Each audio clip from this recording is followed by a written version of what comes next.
afternoon, everyone. Welcome to the 6th Lunch and Learn of the WEF series. My name is Miranda Tiona, and I'm the Lunch and Learn coordinator here at the Winter Equestrian Festival. And I am delighted to introduce today's very interesting topic. Today's Lunch and Learn session is sponsored by Premier Equestrian, and the topic is about footing facts. Footing Facts will be an in-depth look at the effects footing services have on our horses.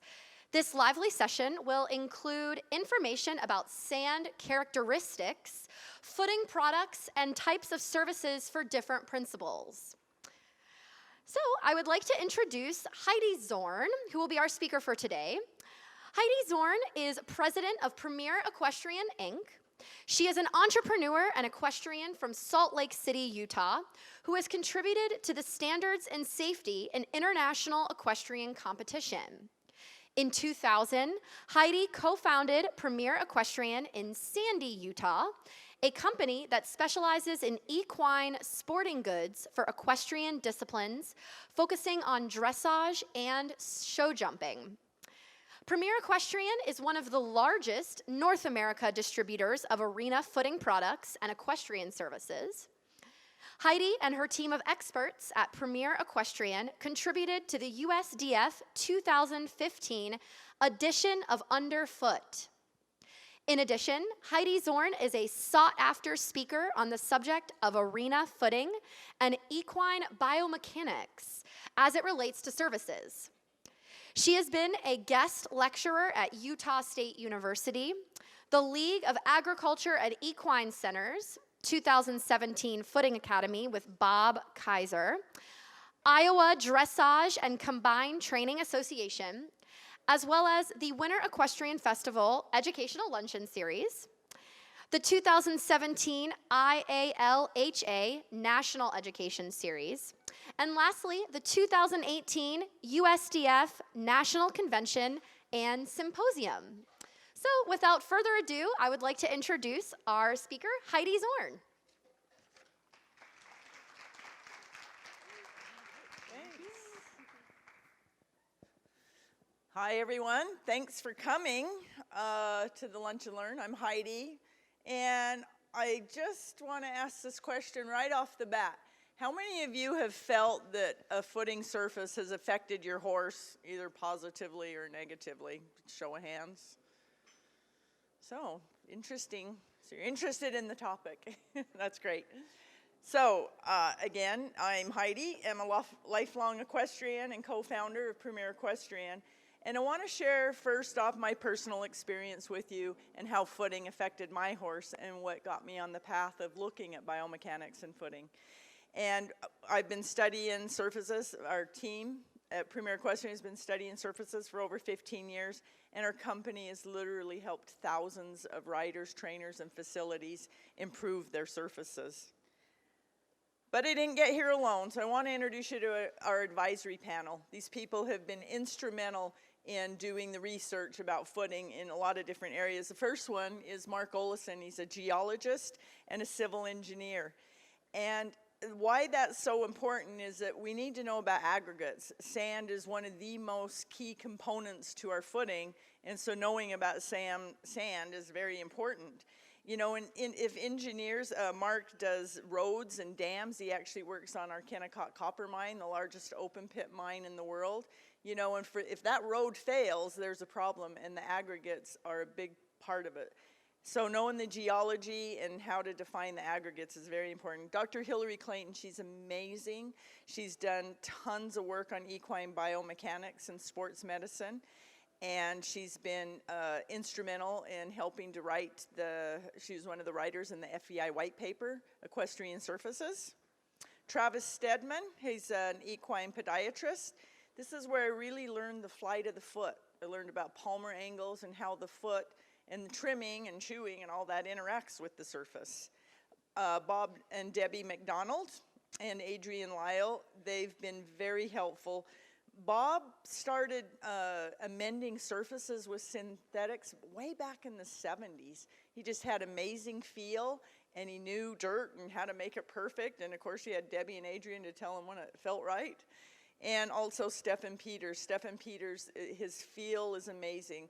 With a lot of, the same with a lot of you top riders, or all riders, we can feel it. You know, we can't describe it, but we can feel it. So it was great to work with Stephen because he could feel something, at which point we could take it back to the lab and say, hey, why did this work and why did that one not? So I'd like you to meet Serrano. Serrano is a horse I got at 4 years old, so he was a young horse. And he really grew a special place in my heart. It wasn't an expensive horse, but he's a very cool horse. Anyway, he kind of became our poster child. We put, you know, a fair amount of training into him and stuff. We used him in the catalogs and video and things like that. And unfortunately, I'm from the West and out West, and you guys probably know this in the past. You know, you'd have deep, sandy surfaces. There wasn't a lot of information, and everybody had the same surface. You ran cow horses in it, or you ran dressage or jumping in it. So these surfaces weren't very good when Serrano was being trained, and, you know, so it started to learn. Somewhere around 10 years of age, Serrano started to become very sluggish and resistant. Wasn't lame, but there was obviously didn't want to work, and sporadic lameness, and all these things started happening at 10, which is pretty young. So it was very emotionally stressful for him and for me. So I did what we all do, therapies, medications, joint supplements, chiropractor. That's where I learned about equine podiatry. We could do a lot, and I started amending surfaces. When Serrano was on the grass across the street, we had a great park, and I'd ride him on the grass, he felt amazing. And the second I took him back to the arena where the sand was kind of deep and wiggly, he wouldn't move. And he's a big horse, and he wouldn't move at all. So we started amending surfaces. And we started playing with different sands and different amendments, rubbers, textiles, grooming, water, you know, all those things. And he kind of became the research and development department for several years. And the changes, you know, that we made to these surfaces really helped the equation in keeping him sound and keeping him going. And then around 16, some of that early wear and tear on him, I decided, okay, we've got some arthritis in the joint, so it's time to do a joint injection. Unfortunately, right off the bat, he got a flare, an infection in the joint. He was hospitalized for 8 weeks. We did save his life, but he was permanently retired at 16. And this was a serious heartache. And so, you know, here he is today, 11 years later, and he's still happy. He's quite the character. But this is my story of Serrano and how I got involved in surfaces. And so I wanted to kind of just share with you that I have a personal experience. And we always thank Serrano for pointing us down that path to help us learn more. So I purchased Serrano at age 4. He wasn't very expensive, but then we invested a fair. He's a nice horse, and we invested a lot in training and shows. And then from 10 to 16, we started doing the high maintenance, the vets, the shoeing, chiropractor, all that stuff. And then at 16, he was retired permanently, and we still have him today. So when I added that all up, getting a good surface was a whole lot less than repeating this. And of all the things that can happen to our horses, I personally don't ever want footing to be one of them. So today I'm going to discuss equine biomechanics, different surfaces for different disciplines. I'm going to define sand and footing products, water and maintenance, and I'd like to talk a little bit about what's in the international ring. And so this is a great publication. If you're at all interested in learning more about it, the FEI put together a white paper on equestrian surfaces, and also an easier one to read is Equestrian Surfaces, a Guide. You can get that from fei.org. It's a free publication. But we've done this small little video to kind of narrow it down into 6 minutes and give you a rough idea of how this works. So go ahead and share that with you now. During each stride, the landing phase, the loading phase, and the rollover push-off phase. During the landing phase, the hoof touches the ground and comes to a stop. As the hoof stops, sliding forward and downward into the surface, bones in the leg collide. Concussion can cause shock waves and vibrations to be distributed throughout the ground and leg. During the loading phase, the whole hoof is in contact with the ground, carrying the full weight of the horse and rider. The fetlock, flexor tendons, and suspensory create a shock-absorbing effect. Pressure under the frog stimulates blood circulation through the hoof. The loaded weight increases depending upon movements such as collection, landing from a jump, or galloping. During the rollover push-off phase, the heel rotates off the ground, rolling over the toe for push-off into the next stride. An ideal arena surface allows horses to move efficiently through these phases. The surface should minimize concussion, absorb shock, provide support, and return energy back to the horse. To accomplish this, the surface should have a combination of firmness, cushioning, cupping, rebound, and grip. Here are these characteristics in more detail. The firmness or hardness of the surface affects the amount of support and how the shockwave forces are distributed during the landing phase. While a hard, compact surface offers a high amount of support, it does not aid in absorbing impact shock. Bones and joints in the hoof and leg are forced to absorb this shock, causing horses to modify their stride or jumping form to avoid the sting. Examples of a hard surface include concrete or packed clay. A soft or loose surface, like dry rolling sand, absorbs shock well but lacks support.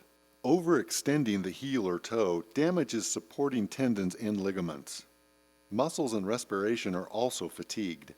A surface with ideal firmness offers support with minimal concussions to the bones and joints, and is soft enough to aid in absorbing shock.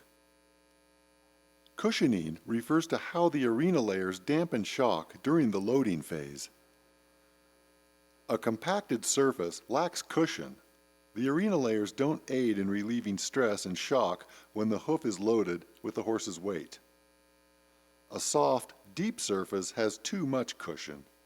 The surface will shift under the foot, causing the horse's body to work harder for support and energy.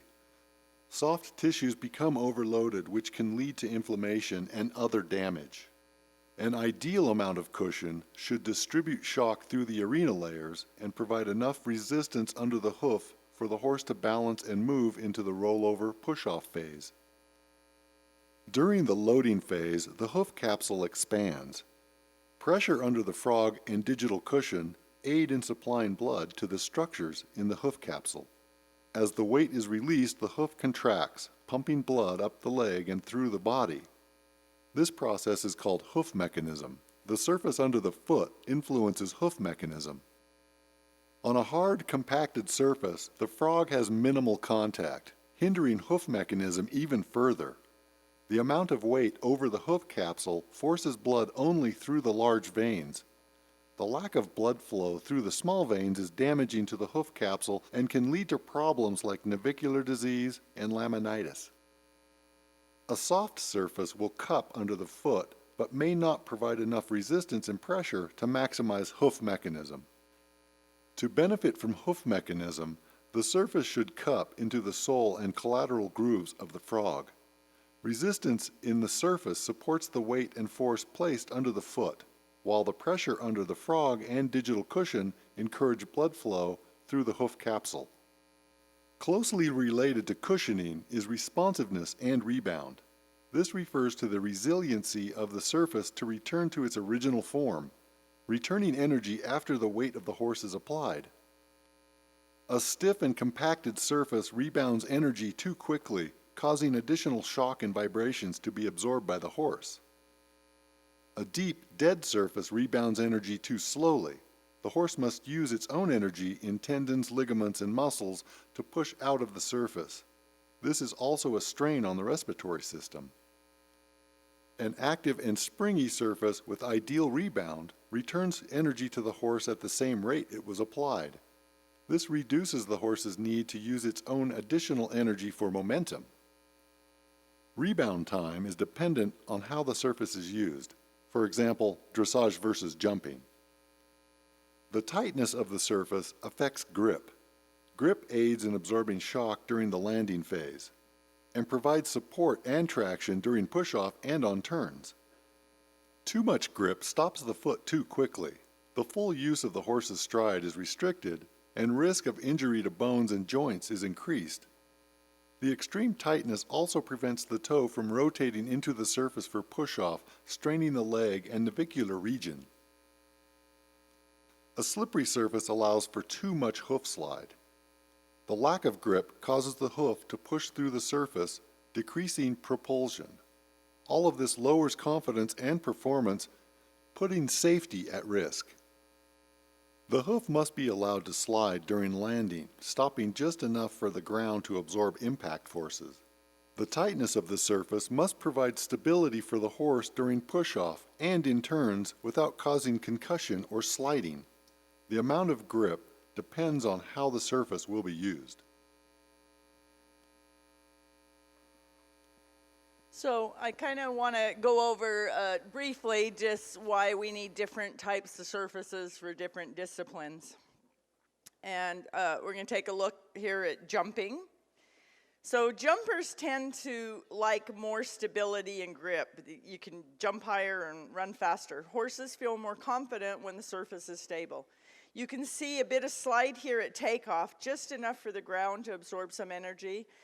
Yet this has toe dip and grip at takeoff, so it didn't slide.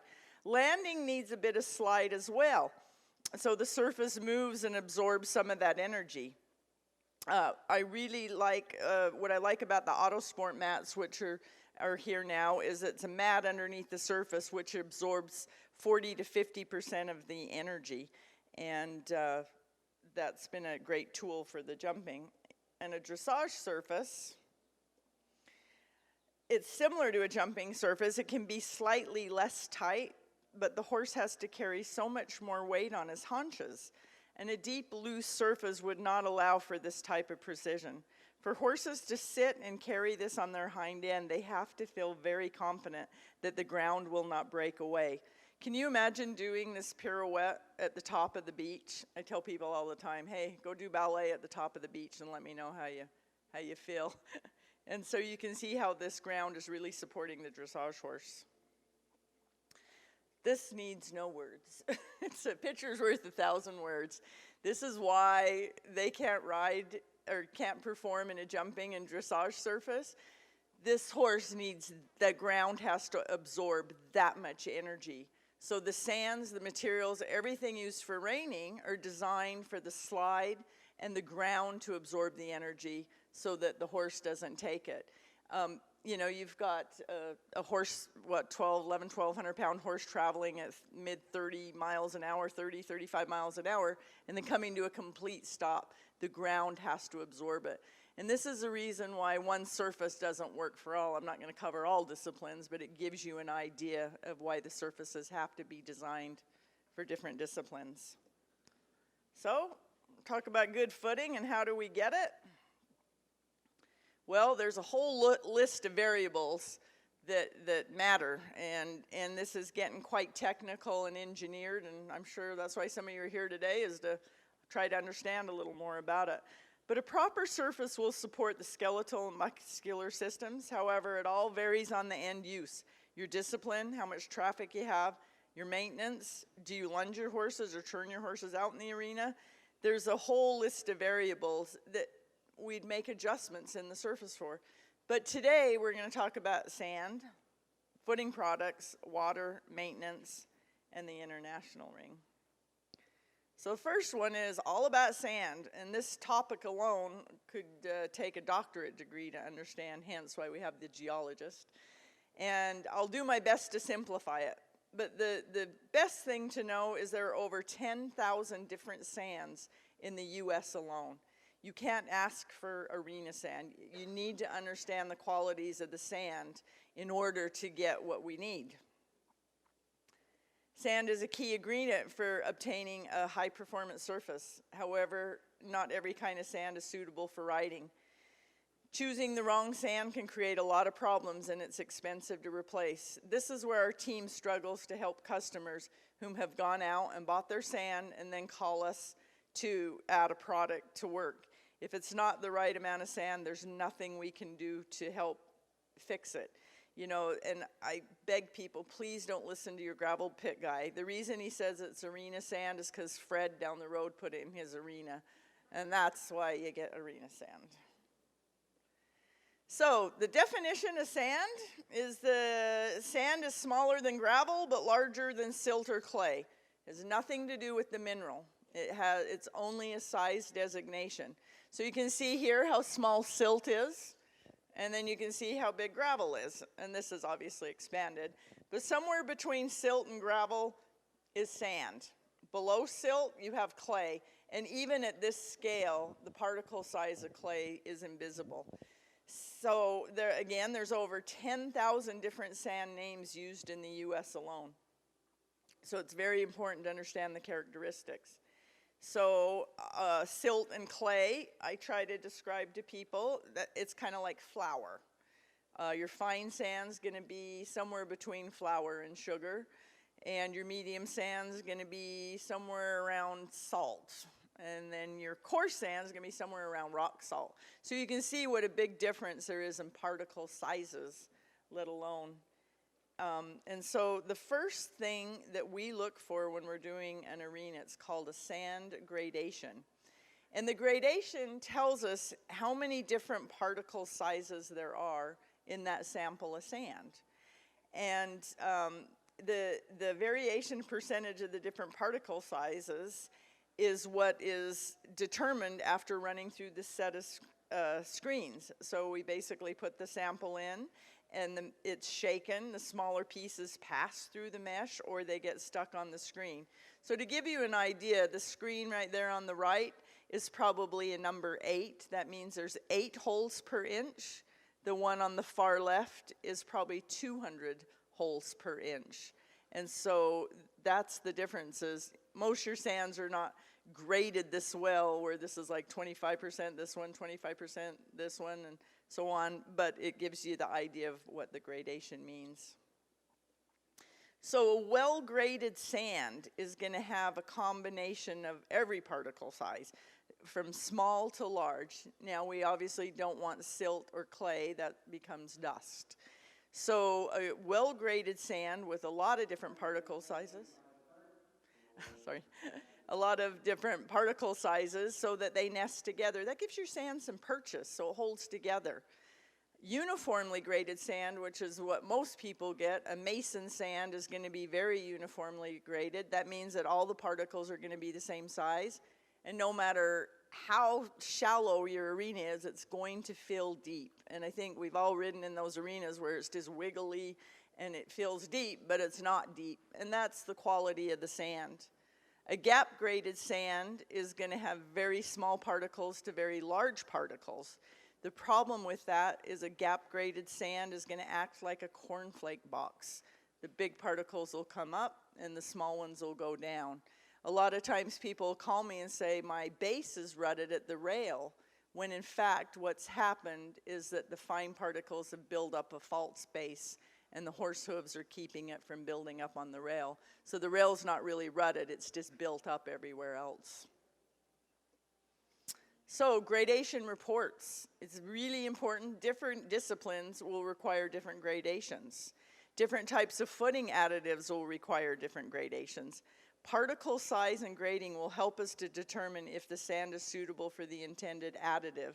So we provide different additives that call for different sands, because you can't get every type of sand in the United States that you want. You're kind of stuck by using the local geology.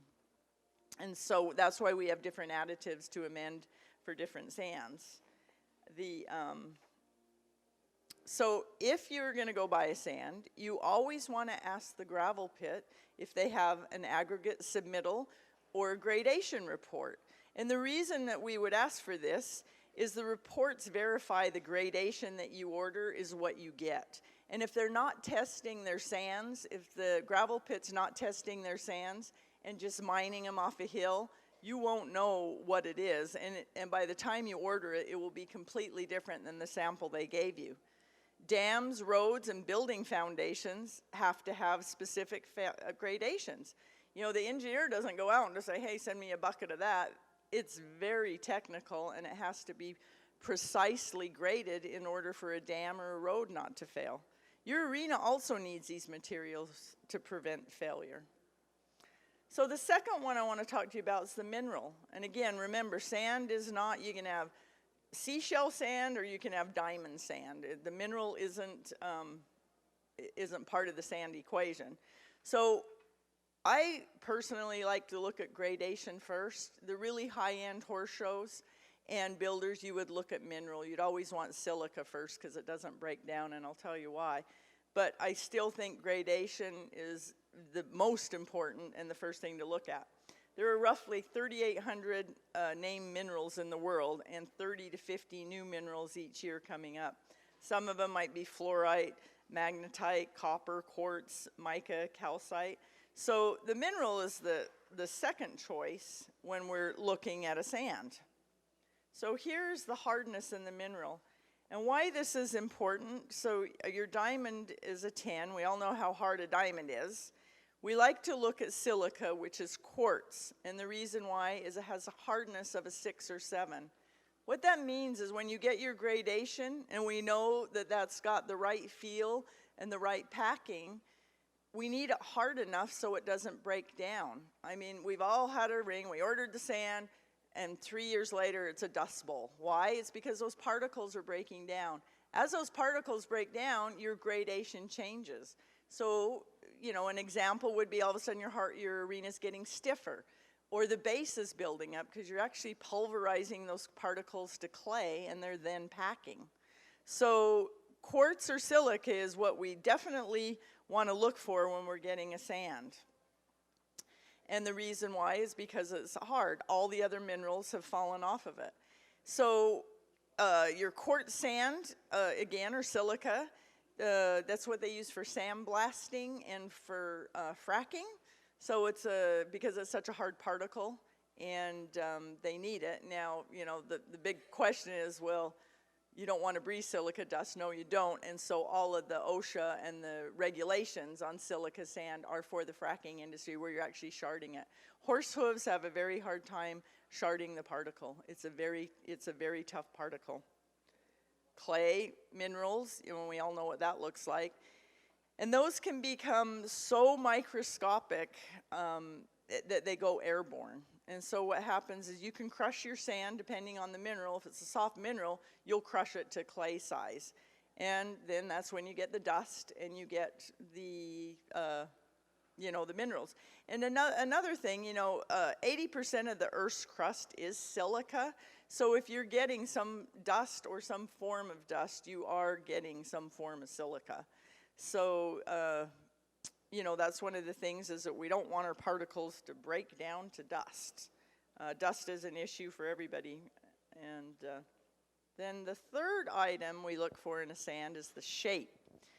So your round particles are going to be rivers and ocean sands. It's because they've been in the water a long time and they've been rolling for years and all the other minerals have eroded off of them, so you'll have a very round particle.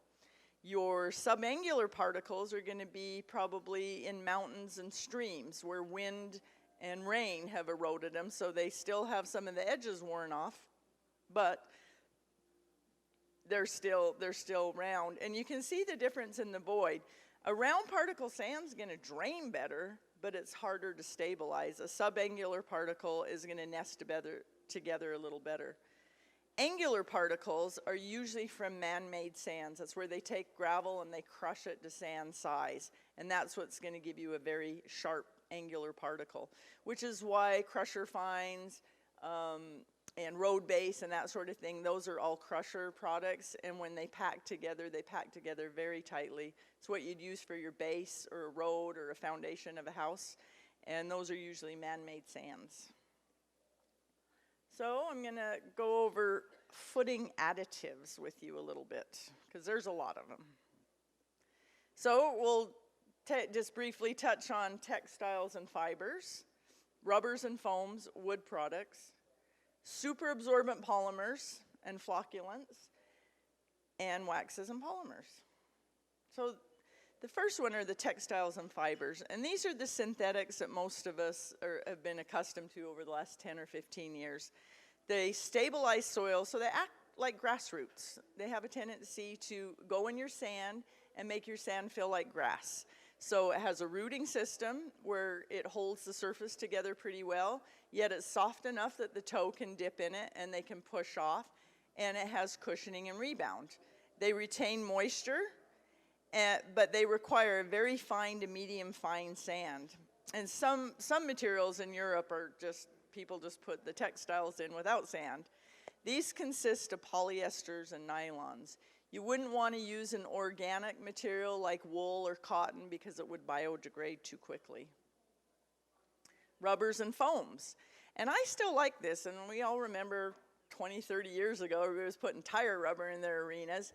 And in some applications, it still works. If somebody's got crusher fines or man-made sand, some of the M10, the rubbers actually work because those soils pack so tightly, you get your grip and you're off of the sand, and you get your stability from the sand. And by adding the rubber, you get the cushioning and the rebound. So they prevent compaction. The best way I can describe that is like cookie dough, and if you add a bunch of chocolate chips to it, it doesn't stick together quite so much. So that's a loose analogy. They require a very sharp, well-graded sand or a very fine packing sand.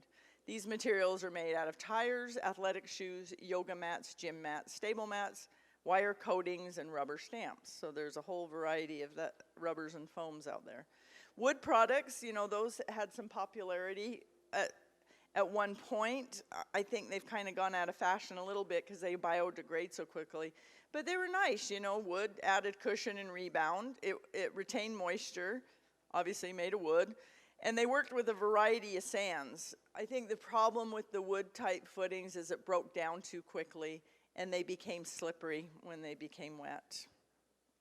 Saps and flocculants. So saps are super absorbent polymers. And basically, the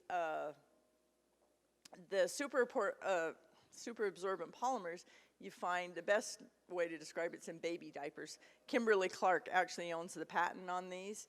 And 1 pound of the polymer can hold 32 gallons of water. So it's a great way if you're in water conservation or you want to collect, you know, some of the natural water and preserve it in your footing surface. These actually work great. They're not terribly expensive. They'll cut down on watering, and they are a form of dust control. And then one of the newer ones is it's still a super absorbent polymer, but it's a flocculant. And what it is the polymer, which is a polyacrylate, is negatively charged. And what that negative charge does is it actually puts small particles back together. So if you have dust, it will actually mend it back together with a charge so it doesn't go airborne. These are used in water purification plants, and it actually binds viruses and bacteria together so that they don't go through the filter. So it's a kind of an interesting little product. Waxes and polymers. Now these are a little different. These are the waterless footings, and you know they have their place. They are low maintenance, and they're dust free until the dust particle shards. If you ever are getting a wax or a polymer, you want to make sure you have silica sand. Otherwise, when the sand particle shards, it will create some dust. They are at even consistency. They're premix formula and custom installed. A couple things that I concerned about them is that when it's cold, they're a little stiff, and when it's hot, they're a little gooey. And they are fairly expensive, but you know, they've had their place and people have been happy with them. So the next thing I want to talk about is water. Water is a key ingredient to having good footing, and the best description I can give you is go to the beach and go jogging. And if you look at everybody jogging, they're all passing each other at the water line. Nobody's really jogging at the top of the beach. So at the water line, you're going to get your stability, you're going to get your cushioning, and it's the same sand on the top as it is at the beach, or at the water line. So, you know, water is an important issue. It's the same from 32 degrees to 21 degrees. Water's sticky and clumps things together. Because of its cohesive properties, surface tension, and the polarity of the positive and negative charges of the hydrogen and oxygen atoms. And these factors make water stick to things. So water's a good thing for your arena. I'll show you a little example here. This is some of the textile footing when it's dry, and you see how it's not bound together versus when it's wet. So it's really important. A lot of people order the sand and order the footing, but yet not water it or not maintain it and keep it mixed together. And so, you know, surfaces require maintenance, which is our next topic. So I'm going to go into a little, just briefly talk a little bit about watering systems. So you have natural rainwater, you have sprinklers, you have water wagons or hoses. I mean, there's a number of ways that you can water from the top. So you got natural or on top watering. One of the new items that's kind of popular are these ebb and flow systems. And basically what that does is that it's a kind of a pond, and it's filled with sand, and water's flooded into the bottom of that, and the moisture wicks to the top of the surface.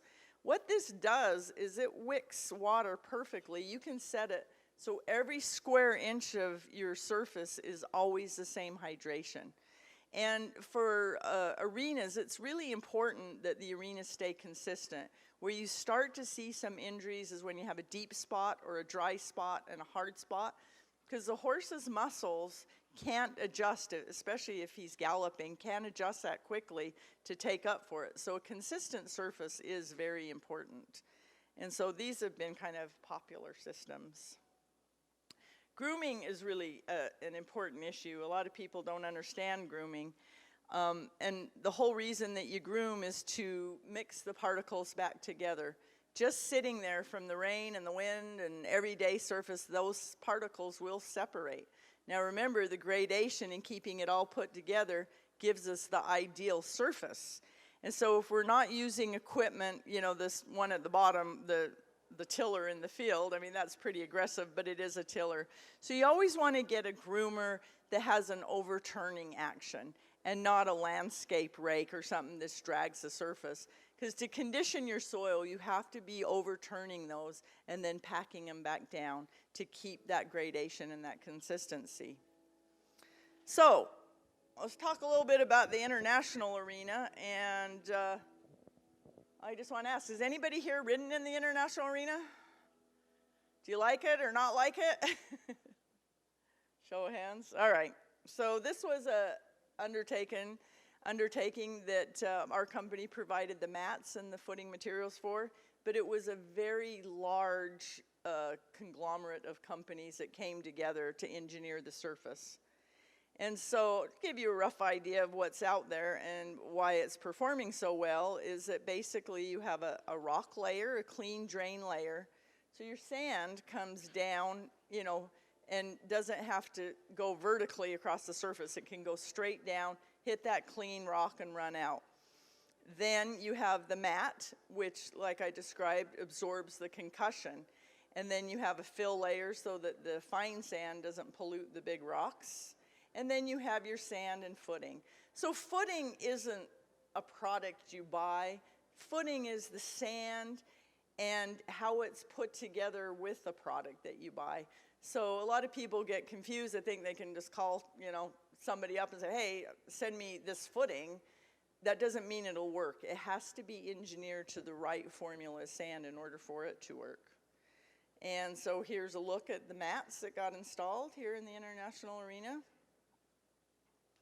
And so just like to briefly go over the mat. So you can see the water goes straight down and runs out. So we've been through several rainstorms out here, and it's draining just beautifully. So we're really happy about that. Also, what I like about the mat is it has little cups in it, which retain some of the water, again, helping to hydrate that surface evenly. The thing about the concussion absorption, this is a little overdone with the mat. It doesn't bend that much, but there is a little bit of a trampoline effect. You know, it absorbs the concussion, yet it kind of gives it back. So I think this is an amazing system for these high-end horse shows and classes. And I have one for my one horse at home, and I love it. And it really does help to absorb that concussion and keep the surface at an ideal place.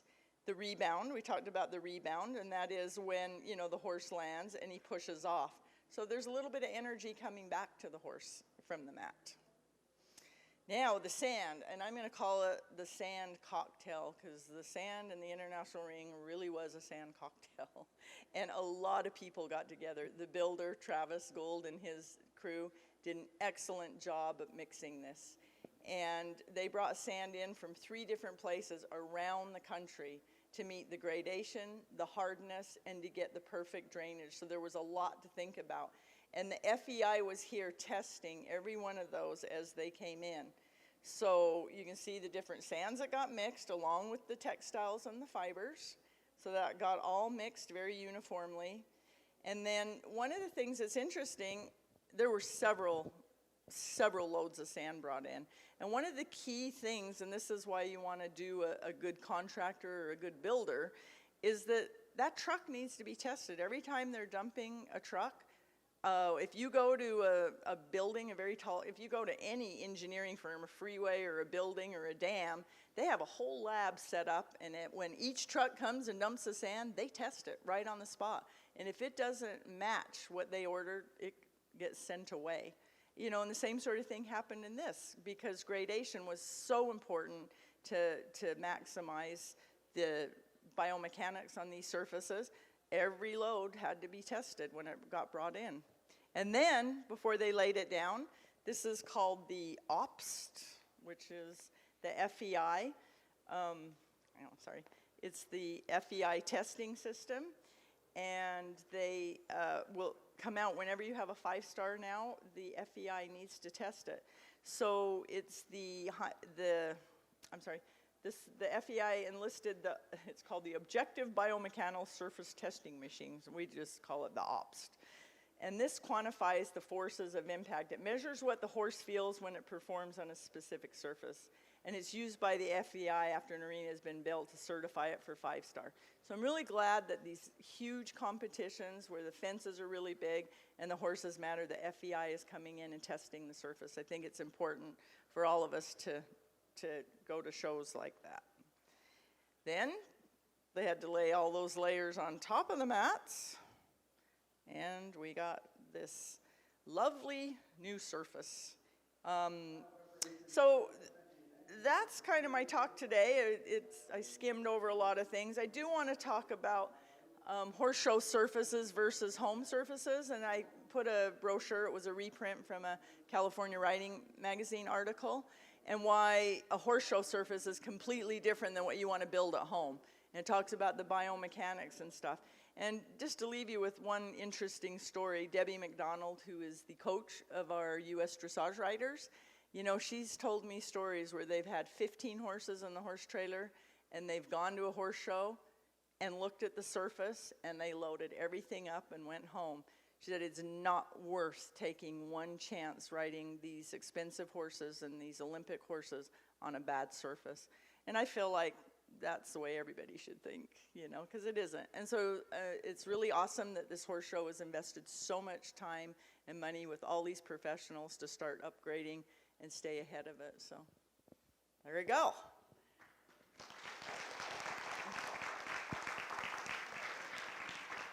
So I guess we have, if you guys have any questions, Miranda here as a speaker. Have you done any work with racetracks? And can you tell me, is that the problem out in California with the horses breaking down? Well, I haven't, you know, racetrack mechanics are again very different. You know, they're similar to that reining horse picture, running at 42 miles an hour on the forehand. It needs a lot of slide.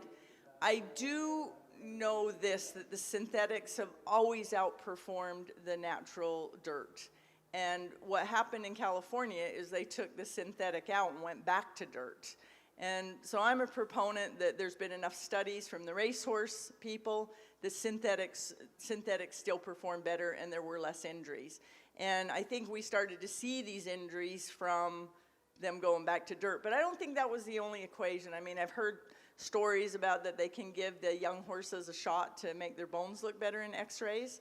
And those are actually causing some of the problems with the bones becoming weaker. And so I don't know what the name of the drug is. I don't know anything about it, but that was just something I'd heard. So that may have something to do with it as well. So, no? Anybody else? There's one here. Miranda, right here. What's the rate of degradation on this surface today? And Well, how do you monitor that? Well, they're going to monitor it because they're going to test it. I mean, they're going to test it after season, and they're going to test it next year. It's really good sand, and they went out of their way to get really good sand. But this arena is going to take, 300 rides a day all year? And it's not just 12 weeks. They do all year. And so, that's one of the things that horse shows, when you have that kind of traffic, because, you've got, let's say 300 horses going, and then you've got them grooming 18 times, and then you get a big rainfall, and then they, so it takes, the traffic out here is a lot more than you're going to have at home. Usually at home, we tell people a silica sand's going to last them 20, 25 years. A ring like this, it's going to be cut down, you hope to get 5, maybe 10 years out of it. The Kentucky Horse Park's done pretty well with theirs. The same system was put in up there in 2010.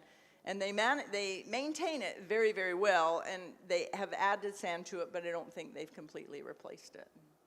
So. No, anybody else? First of all, thank you for lunch today. It was wonderful. It was just great. Indoor arena, mortar sand, we've used magnesium chloride to keep it moist. What are your thoughts on that? I like mag. You'll get some people that say, oh, no, mag chloride is basically, it's not quite Epsom salt, but it's close to Epsom salt. Calcium chloride's table salt, so it's salt. And one of the things I like, it doesn't work really well out west because we don't have the humidity, but it works great in these humid environments because it sucks moisture out of the air and into your surface. The biggest thing I like about mag chloride is it kills white line disease. It's a salt, it kills bacteria. And I was at a stable once, and the stall, and really we don't see it out west because we're so dry, white line, but this particular stall did. And I just went and put a whole bunch of mag chloride in my horse's stall to help. It will dry their feet out a little bit, but I like mag, like I said, it absorbs moisture from the air. You don't have to water, and it keeps it from freezing, and it's cheap. You get it at Costco. So, all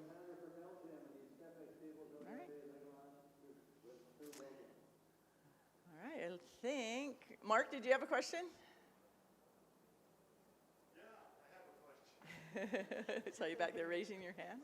I wasn't raising my hand. This is Mark, our CEO. Hey, everybody. Thanks for coming. The question I have is, so what do you do when you have your, how do you choose a builder?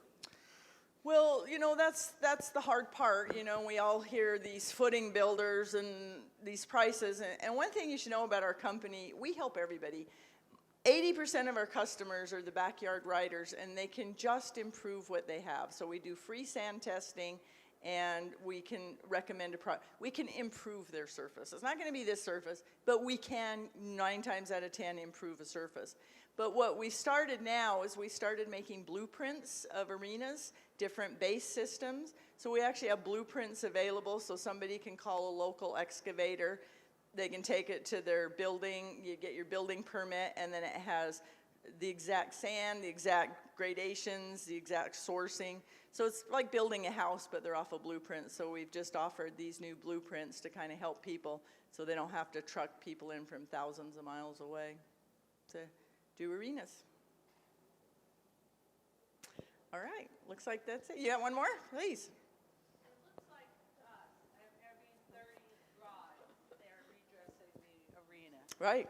Is that what your recommendation is, every 30 rides? Well, I don't know. I don't know exactly what the FEI does. I thought it was somewhere around there. They need to just be, these are such big fences, and they're such big horses, some of them, and they really can dig up in front and behind the fence, And the other thing that they do, they have hydrometers. You'll see guys out there with sticks. They're checking the moisture of every piece of that arena as well.